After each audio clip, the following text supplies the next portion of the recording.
let me go back to the Algerian, no, the French, colonel who was in Algeria, and he said, in a pleasurable way. So imagine this, in a pleasurable way, in order to banish the thoughts that sometimes besiege me. Just the thoughts, which means that when he's not comfortable in the native's place, I have some heads cut off. Not the heads of artichokes. He's being sarcastic here. Not the heads of artichokes, but the heads of men. Now, if you go back to the novel, how many heads are cut off? How many passages depict heads that are cut off? But I'm talking about how we can see the brutality of the white man, the European civilization in Africa, and how this has been criticized by different people, including this Aimé Césaire, who talked about negritude. And whenever I read one of his quotes, I want you to think or to link it with a passage that talks about that brutality in. So what I'm talking here is that for Césaire, for Aimé Césaire, European Western civilization is just a big lie. It's some sort of hypocrisy. It's a source of a number of problems. It's just wreaking havoc in the world, which means just damaging the world. It doesn't do anything. It doesn't humanize. It doesn't civilize. It doesn't do anything to the natives. It just damages or inflicts a lot of damage on them. That's what we have done today. Okay, so as I said again, for Césaire, European civilization is just a big lie. They don't humanize. Okay, so look at how many deaths happened in the novel. Look at how many heads are cut off. Look at how the progress was a progress for the white man, and it was not a progress for the natives. Okay, so if you talk about civilization and progress and development, where is it? We can't find it here. So the progress is for the sake of the white man, is in the favor of the white man because of the much riches or the multitude of riches that they've been taking or they took from Africa. You know that they came all in missions. Why? To take ivory, okay? And gold and minerals and other riches, of course. So the progress is totally upside down. What kind of progress are you talking about? Because it does not reflect the situation of the natives to be developed or civilized, actually. So this is why Césaire says that civilization or European Western civilization is just a big lie, okay? It's a source of hypocrisy. And that's hypocrisy, of course, because when you pretend to humanize and civilize a people, and what you do is the opposite, of course, it means that you're a hypocrite. All right. And Césaire even talks about this sadistic, you know, what is sadism in psychoanalysis?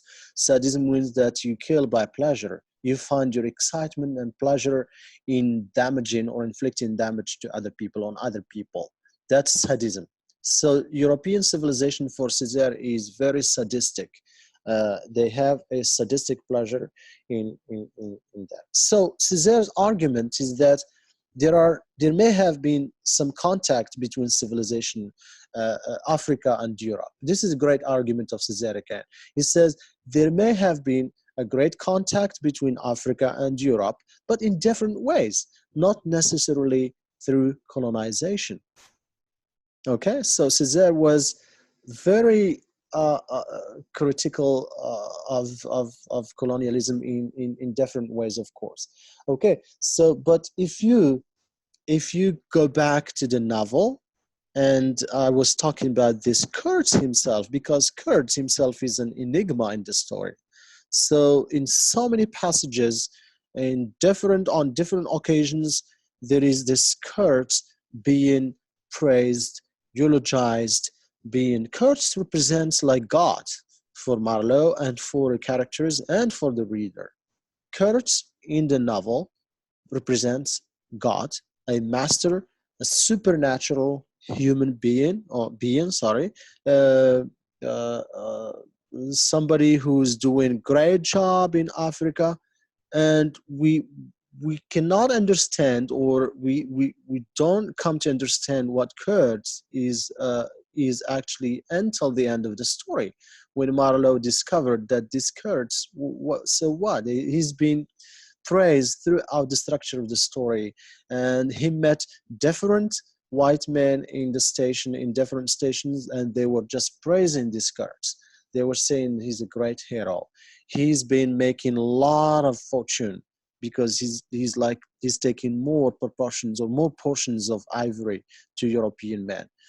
But in the end, Kurtz discovered, Marlowe discovered that Kurtz himself is a hypocrite, and he just was shocked about, or by how many heads he cut off. And he even, I think if I still remember the passage, he even took the heads of the inhabitants and he put them on poles marking his hut or his house right there in that station, where the station where Marlowe, where Kurtz is working actually. So there is brutality, there is atrocity, there's a lot of damage actually. So what kind of civilization, what civilization are we talking about here? So this is also one way to represent darkness. Very simply, that darkness is also in the psyche and in the soul and in the mind of the white man himself. It's not just in nature. It's not just literally in the river that's being represented, or is represented as still, as immense, as impenetrable. Darkness also is in the heart of the white man. And this is what the very important theme in the novel itself.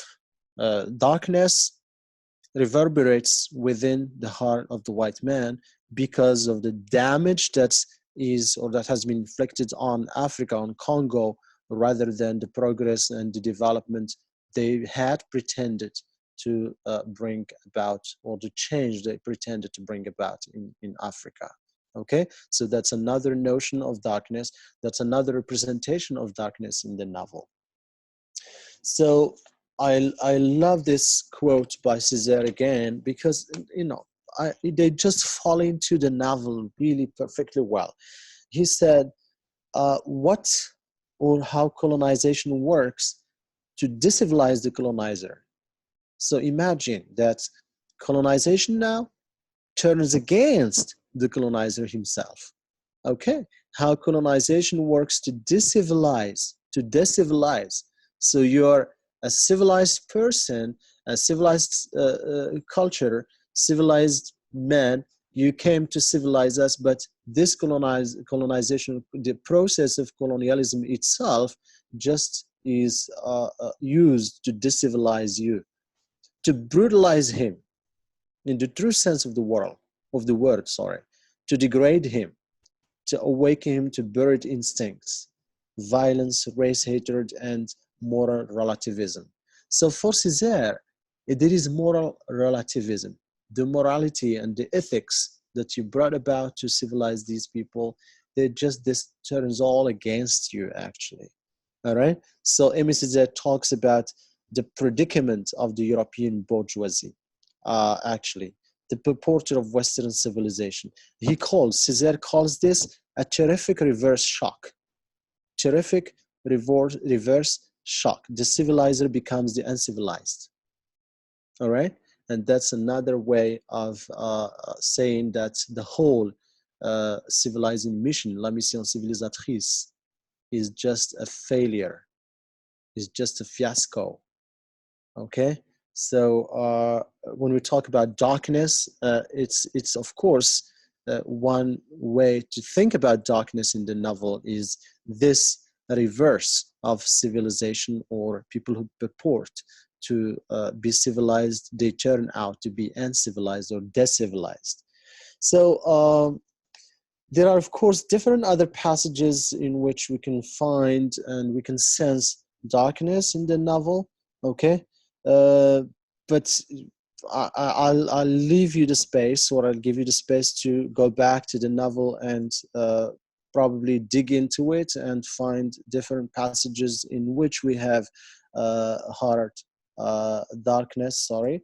So my point here, and let's just wrap it up now and say that the whole structure of the novel has been driven by the notion of darkness, all the way from the title, Heart of Darkness, uh, uh, to all the way to the end of the story, especially to the last station where Marlowe comes to encounter or to meet Kurtz, another enigmatic character in the story, and finding out that darkness does not lie in the river or in Africa or in Congo, but it also lies in the heart of the European and civilized men, or civilized between quotes and quotes, of course. So I'll unmute the microphones for about 15 minutes to interact, to ask questions. We can talk a little bit about the notion of darkness in the novel, and then that's it. I hope you have enjoyed this in a way. Okay, so let me unmute all your microphones. Okay, you can speak now, Shema. Okay, thank you, sir. Just like I just want to like relate between this point in this lesson to the point of the ambivalence in the last session, where like today we talked about the darkness of the European colonizer. Also, like not only the African people or Africa as a dark continent, but also like there's, like you said, there is like this darkness in the European soul, where it came to civilize, but it was actually like a sign that the European people or the European colonizer is not that well civilized. Also, I would just want to relate it to the ambivalence, because in last session we related the ambivalence in the text, where there is this fear and there is fascination. So that was the ambivalence we talked about. But here also today we see the ambivalence in regard of praising and also criticizing the colonial discourse, or la mission civilisatrice. We see that they're like the writer or the speaker here is also referring to how European colonizer did wrong. Not only he is being racist, but there's also a side of this novel that criticizes the European colonizer. That's Yeah, what I want to say. thank you so much. That's a really great point. Of course, that there is always ambivalence in colonial discourse and post-colonial discourse. Is that the white man is in a dilemma. He's in a predicament, actually. The predicament is that, well, he came to civilize, but he turns out to be decivilized and uncivilized, all right? And that's ambivalence. So in yourself, you think that you're a civilized man, and you turn out to be decivilized because of the damage that you're inflicting on the inhabitants, on the other. So you're supposed to, we talked about darkness here, you want to bring light, you want to bring the torch, you want to enlighten to and darken. Okay, that's not the way we do it. Okay, not by cutting heads off, not by killing people, not by having wrecking havoc, as we say the expression in English, which means you bring all types of evil to the country, of course, and to the people. But that's not what civilization means. I'm so sorry to say this. This is what MSZ is saying now. Okay, he's saying that I'm sorry to say this, that if this is what you think civilization is, I'm sorry, you're wrong. So the European man becomes in a dilemma, in a predicament now, to as if you say that he's discovered, or he's being discovered in another world. So he comes to Africa to be discovered in his or in his reality, and his reality actually is not just a civil or civilized man, he's just an uncivilized man. Thank you for your point, Shema. Yes, Fatima, you raised your hand. Fatima, I'm gonna unmute you, Fatima. Okay, look, Fatima, unmute. Okay, Fatima. Okay. So, Yes. so my question is that it seems like this device of writing back from within the text is like a characteristic of the post-colonial discourse, right? So I was wondering if like the colonial part of like of this whole discourse has justified this kind of behavior they have done. Like there has been many criticism towards how the like they expose themselves or like the decivilize themselves through their own text. I mean, I was wondering like if there's any justification from the colonizers' part regarding this concern. Justification for what? For colonial discourse? Because like they write back against the colonial discourse through the text itself. For Mm-hmm. example, in the text of the we study now, Heart of Darkness, was there any justification to those? I mean, those actions that the writer has taken in his novel. No, no, listen. One point is that the white man, that one, or generally the colonizer, when he's pinning down the different texts or reporting about the practices of colonialism, they don't mean to they don't mean to discover or to uncover themselves.